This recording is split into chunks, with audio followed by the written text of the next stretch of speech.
अस्सलाम वालेकुम। ये देखिए फ्रेंड, ये है यमी यमी सी चाट जो है पर्दा पार्क की।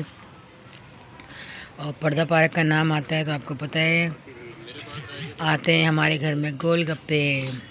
ये देखिए लाइट गई हुई है हमारी, जो पिछले 8 दिन से आई नहीं है। देखिए